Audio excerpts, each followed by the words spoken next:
Mesdames, Messieurs, bonsoir. Tout le plaisir est pour moi de vous retrouver une fois de plus et de vous savoir nombreux assis devant vos postes téléviseurs à suivre votre rendez-vous dominical portrait qui braque ses projecteurs sur Monsieur Pichou Lebela.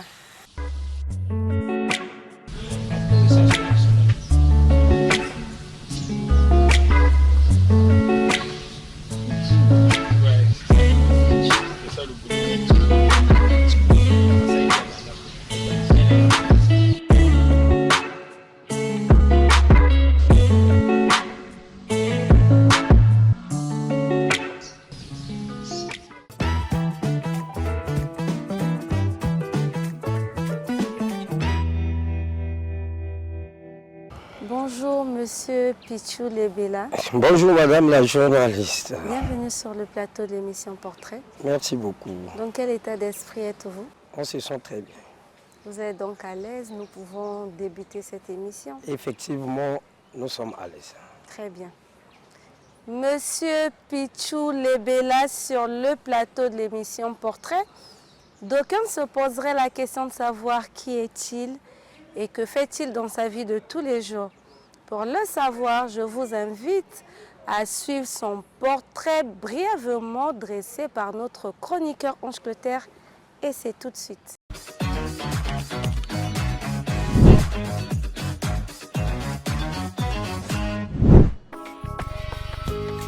Voici le directeur départemental des transports terrestres du Poul. Il s'appelle Pichou Lebela Isende Abondo. Né le 31 janvier 1982 à Evo dans le département de la Cuvette Ouest, ce jeune cadre qui est promu à un bel avenir est administrateur des SAF. Détenteur notamment d'un doctorat en sciences économiques et de gestion spécialité économie des transports, des Master 2 en finance et management des projets d'entreprise, Pichou Lebela Isende Abondo traîne une expérience professionnelle appréciable.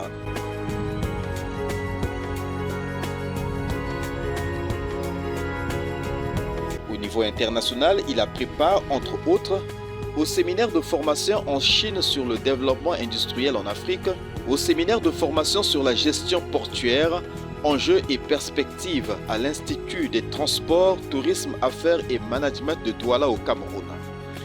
Au niveau national, notamment, administrateur principal en informatique au projet de révision des listes électorales dans le district de Ngoni, administrateur informatique au projet d'établissement de la carte nationale d'identité sécurisée et biométrique.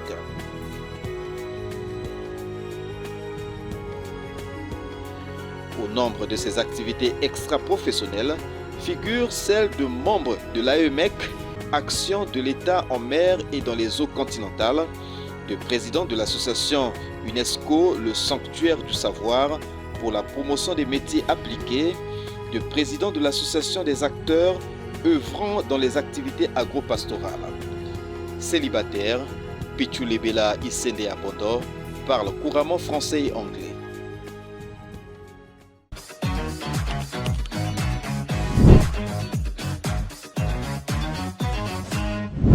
Monsieur Pichou Lebela, vous venez donc là de suivre votre portrait dressé par notre chroniqueur Ange Clotaire. Quels commentaires cela suscite de votre part? C'est déjà moi, le portrait qui venait d'être présenté. Avec vous, nous allons centrer cet entretien sur les aspects liés à votre vie active. Vous êtes directeur départemental des transports terrestres dans le Poul. Dites-nous en quoi consistent réellement vos fonctions, sinon votre tâche. Nous sommes là dans le Poul. C'est un département comme tout autre département. Et nous gérons l'administration des transports dans ce département. Et en ma qualité de directeur départemental des transports terrestres dans ce département, nous sommes là pour accompagner les politiques du gouvernement en matière des transports terrestres au niveau départemental. Donc, non seulement d'un côté, nous accompagnons la volonté du gouvernement, mais de l'autre côté, nous accompagnons également ceux qui exercent dans le département du pôle comme transporteurs, conducteurs et chauffeurs. Voilà un peu ce que nous faisons au quotidien dans l'exercice de notre métier. La route, nous le savons tous, est un facteur de développement dans un pays. Dites-nous dans quel état se trouve le réseau routier dans le département du Poul. Bon, vous savez, la route, c'est un facteur de développement, la route, c'est un moyen de communication, la route, c'est un outil qui nous permet de se déplacer d'un point A à un point B. Et le réseau routier dans le département du Poul, vous savez que le Poul, c'est un vaste département qui traverse d'ailleurs même Brazzaville. D'accord? Et du côté, si on peut dire du côté sud du Poul, au fait, le goudron est au beau point. D'accord? Sauf quelques artères que nous supposons, à notre avis, des artères qui ne devraient pas peut-être rester longtemps également dans cet état, qui nécessiterait bien évidemment des travaux pour qu'il y ait mobilité effective. Mais sinon, de façon générale, le réseau routier dans le département du Poul ne présente pas un souci majeur comme tel. C'est vrai, on peut constater la ligne qui nous amène à Mbanzandunga par exemple, en quittant Ngangalingolo, Linzolo, Mbanzandunga. Ceux qui pratiquent cette route ont des difficultés dans le cadre de la mobilité. Mais au-delà de cela, quand on projette un peu plus loin, en prenant Kintélé jusqu'à atteindre Igné et en poursuivant la route jusqu'à arriver à Yé, et on prend la route nationale numéro 1 jusqu'à Mindouli, là où compose notre zone de compétence. Nous voyons, puisque nous circulons sur ces routes-là, dans cet espace, la route se comporte mieux. Donc, du point de vue réseau routier dans le département du Poul, nous pouvons dire que les gens sont dans la mobilité quand il est question d'exécuter leur mouvement d'un point A à un point B dans ce département. L'incivisme routier est l'un des phénomènes observés dans le pays. Au niveau du département du Poul, comment cette situation est gérée? De façon générale, du point de vue sécurité, au jour d'aujourd'hui, le Poul se retrouve dans un cas assez exceptionnel. Parce que tout le barbarisme et tout ce que nous constatons un peu plus dans d'autres départements, du côté du Poul, ce phénomène-là n'existe pas. Déjà, si on prend en compte le phénomène lié au banditisme juvénile, communément nous appelons ces Koulouna ou bébé noir. Koulouna ou bébé noir. Mais je vous assure, dans le département du Poul, nous pouvons damer la poitrine que nous sommes sécurisés. Et quand vous faites Kinkala, ces cas-là ne sont pas à répétition. C'est vrai que nous sommes dans une société qui peut avoir des dérives, mais pas dans le sens où nous constatons dans d'autres départements tels que Brazzaville et Pointe-Noire. Vous n'enregistrez vraiment pas, sinon pas du tout, le cas d'incivisme. Concernant la route, hein, bien entendu. Concernant la route, si on prend en compte le comportement, par exemple, des conducteurs de taxis-motos, bon, il faut se dire, hein, les conducteurs de ces mototaxis, c'est des jeunes qui ont intégré le domaine de la circulation brutalement comme ça, vous voyez. Et c'est vrai que chacun avait un comportement donné, puisque la base, c'est d'abord l'éducation du côté familial. Et ils ont intégré ce secteur brutalement parce qu'ils se disaient que, bon, on a raté peut-être la vie, ou bien on n'a pas d'emploi.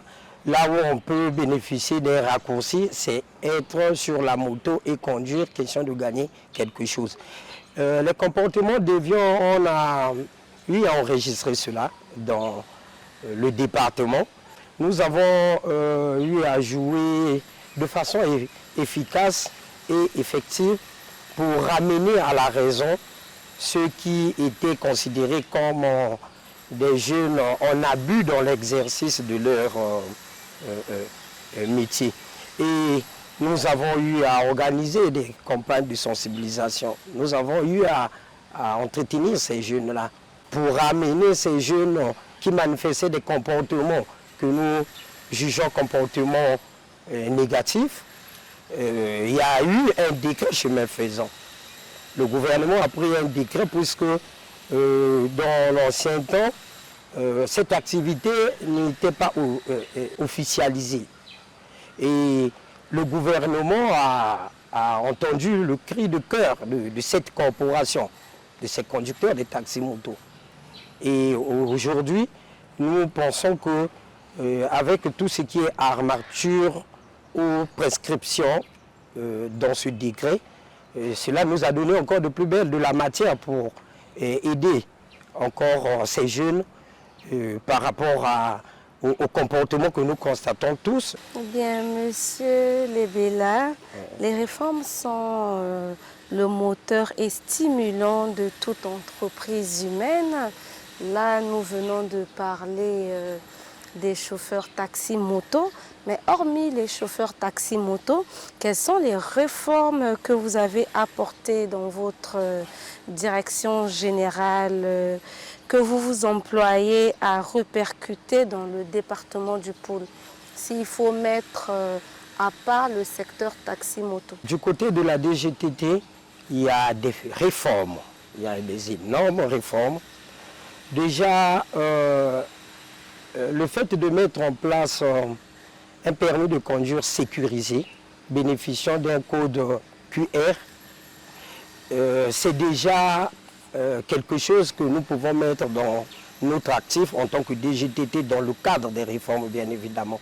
Avant, pour ceux qui côtoyaient nos services, une fois peut-être solliciter les services de la DGTT, si on peut prendre l'exemple d'un service lié à l'immatriculation d'un véhicule, il y avait un temps pour attendre le définitif de la carte grise. Et aujourd'hui, en 48 heures, en moins d'une semaine, les départements sont alimentés.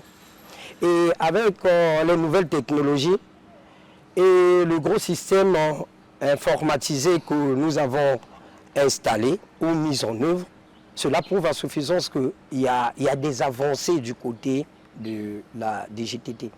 Et aujourd'hui, quand vous êtes à Pointe-Noire par exemple, vous faites votre enrôlement ou vous déclarez votre carte grise.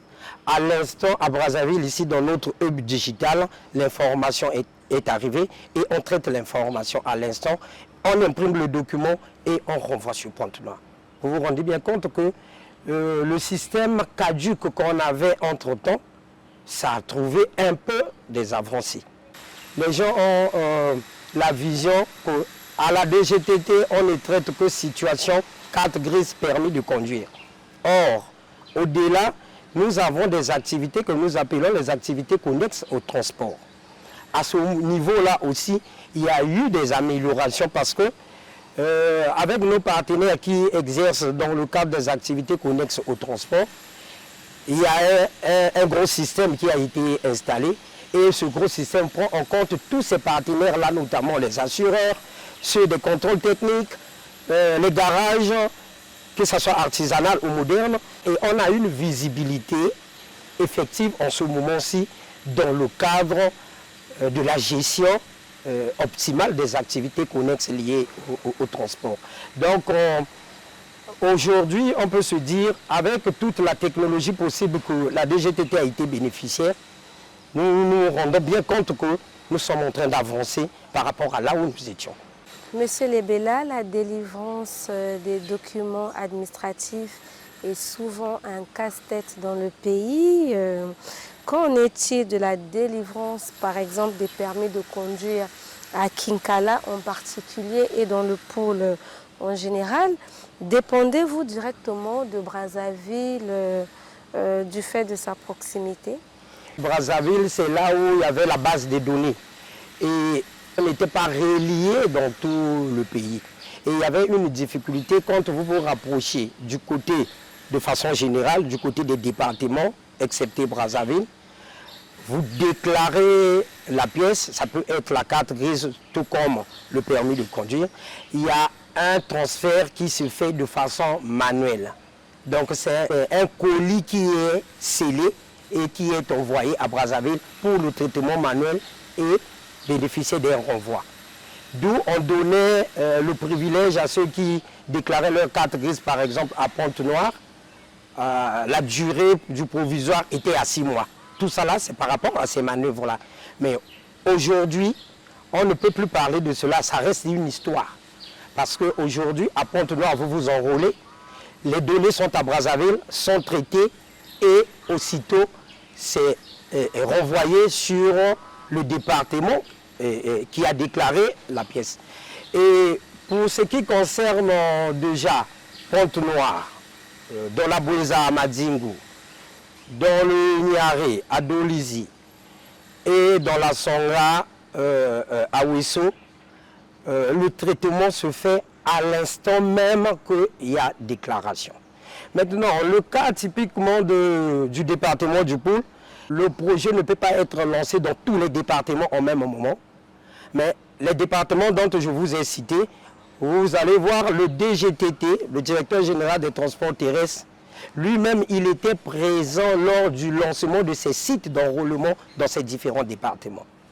Et du côté technique, nous sommes en échange avec la commission qui est en train de gérer l'installation au fait, des mini-serveurs dans les autres départements. Tous ceux qui déclarent leurs pièces du côté du département du Poul, notamment les enrôlements liés au permis de conduire, ils sont obligés de descendre à Brazzaville, question de rattraper cette pièce. Mais dans le projet fichier national des immatriculations, y compris des permis de conduire, sous peu, puisque nous avons reçu de la visite technique des experts qui sont en train d'installer tout le réseau.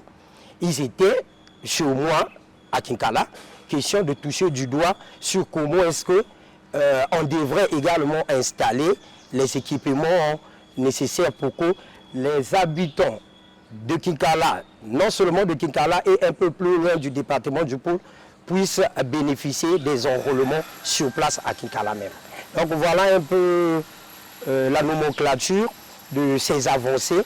Mais aujourd'hui, je vous confirme, s'il est question de passer à l'enrôlement ou à l'enregistrement d'un permis de conduire, vous allez, en 48 heures, vous avez votre permis. Si vous descendez à notre hub digital de la DGTT, qui se trouve en face du ministère des Postes et Télécommunications, vous passez votre enregistrement, 48 heures après, vous repassez pour venir récupérer votre permis, tout comme carte grise.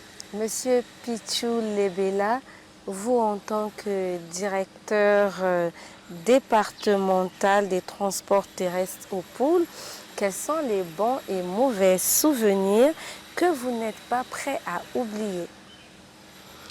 Bon, les bons souvenirs, c'est déjà,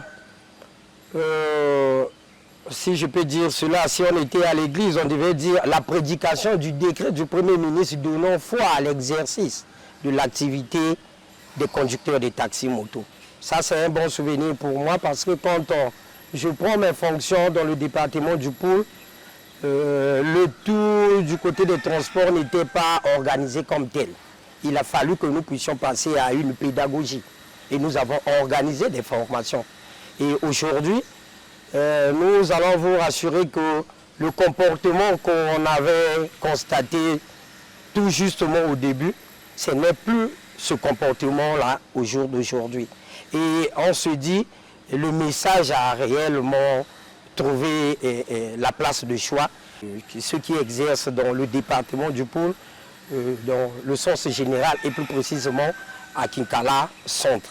Parce que vous savez, attaquer par exemple les circonscriptions qui se trouvent dans le département du Poul en prenant le point de référence Kinkala, les gens pratiquent le transport par moto. Et aujourd'hui, on se dit, la compréhension a été à la hauteur. Et c'est un bon souvenir. Et je me dis, c'est déjà un pari qui a été gagné. Pas peut-être en totalité, mais déjà, nous avons fait un grand travail dans ce sens. À présent, place aux questions un peu plus personnelles. Ouais. Comme l'émission s'intitule Portrait, donc nous allons un tant soit peu connaître notre invité. Dites-nous, quel est l'événement le plus marquant de votre vie? L'événement le plus marquant de ma vie, je peux déjà dire la soutenance de ma thèse de doctorat. C'était un moment totalement mitigé. Et cela a marqué mon parcours, non seulement scolaire, mais académique, et à ce titre-là. Parce qu'on a traversé des moments tellement difficiles de recherche et autres. C'est un moment de souvenirs intenses dans ma vie. On va dire que vous affectionnez beaucoup. Effectivement, c'est cela. Si vous étiez donné la possibilité de ramener une personne de l'astral, une personne dans l'au-delà, c'est-à-dire une personne qui a perdu son corps physique, sur qui porteriez-vous votre choix en premier et pourquoi? S'il faut ramener une seule personne, pas deux. C'est papa qui pourra être peut-être placé en première position, mais sinon c'est des questions difficiles à répondre quand même. Si vous étiez également donné la possibilité de ramener le temps, sinon de refaire votre vie, feriez-vous les mêmes choix? Que ce soit en amour, en amitié ou en famille, avez-vous des regrets? Feriez-vous les mêmes choix? Oui, je ferai le même choix, malgré que cela pourrait peut-être se présenter avec beaucoup de difficultés, mais sinon c'est déjà du point de vue famille, je ferai le même choix. Du point de vue amitié, je ferai également le même choix et un peu plus au-delà, du point de vue amour, on adhère à cela. Voilà. Oh, votre parcours semble être très bien puisque vous n'avez pas de regrets. À présent, place au témoignage.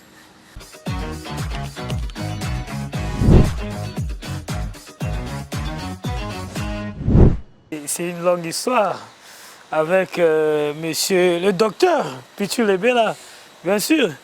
On s'est connus il y a cela plus de 25 ans. C'est un ami d'enfance. On a fait le parcours ensemble au collège Gompo Lilou. Au-delà de cela, c'est un habitant d'Empila.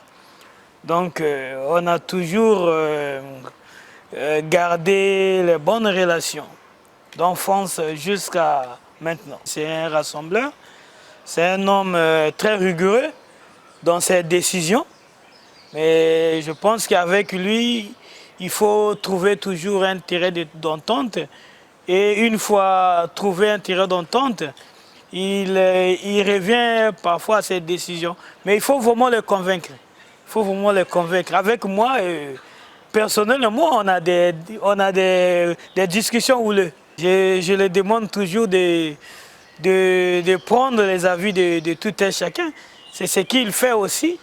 Il ne laisse pas ses amis, il est toujours ensemble avec des amis. Il assiste les amis pendant les épreuves, que ce soit douloureuses que des épreuves de bonheur.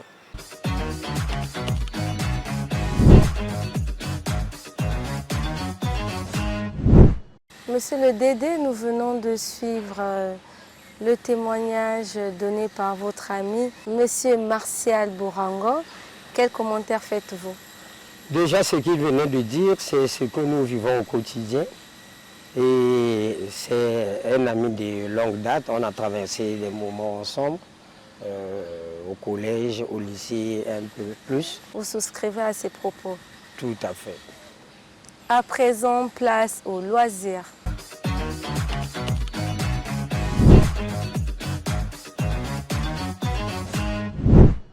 Dites-nous, que faites-vous pendant vos moments de liberté? Pour dire simple, quels sont vos loisirs?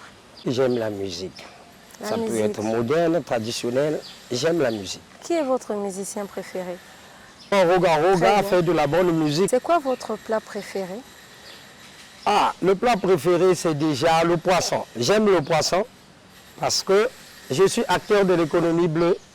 Et quand on parle de l'économie bleue, c'est toutes les activités liées à l'eau. Et voilà, la fonction pêche est essentielle dans ce que nous faisons au quotidien, d'où j'aime le poisson.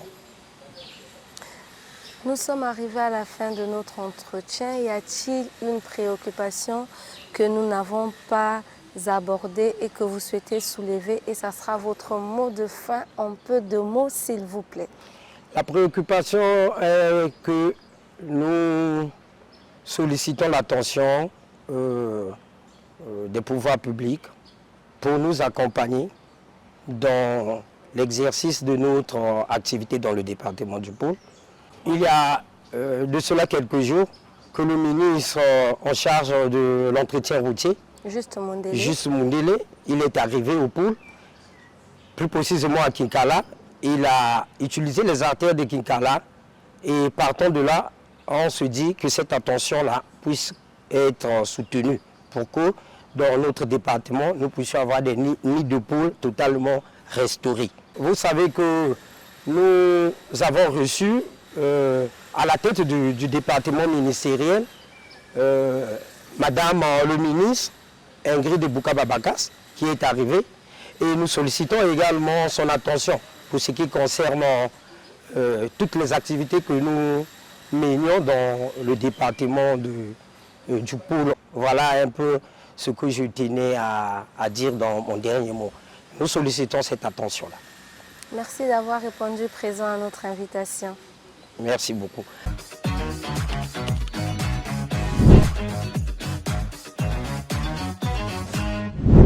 Pour M.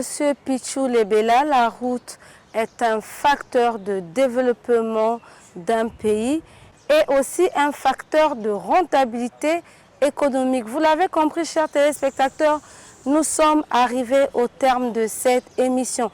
Je ne saurais clore cette émission sans dire un grand merci à Valentin Oko, directeur de la presse présidentielle. Merci à André Ondele, directeur général de la télévision nationale congolaise. Merci aussi à toute l'équipe technique de l'émission Portrait sous la supervision d'Aline France et Tokabeka.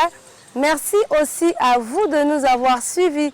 Je vous donne rendez-vous dimanche prochain, même chaîne et vous le savez avec le même plaisir. D'ici là, prenez soin de vous.